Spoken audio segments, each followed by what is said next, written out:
അപ്പോൾ ഞാനിന്ന് വരുന്ന വഴിയിൽ കണ്ട ഒരു കാഴ്ചയാണ്.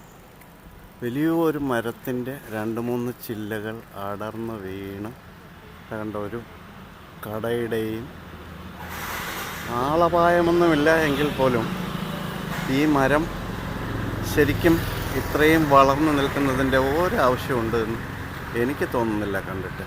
ഭാഗ്യത്തിന് ആളപായമില്ല എന്ന് വേണമെങ്കിൽ പറയാം.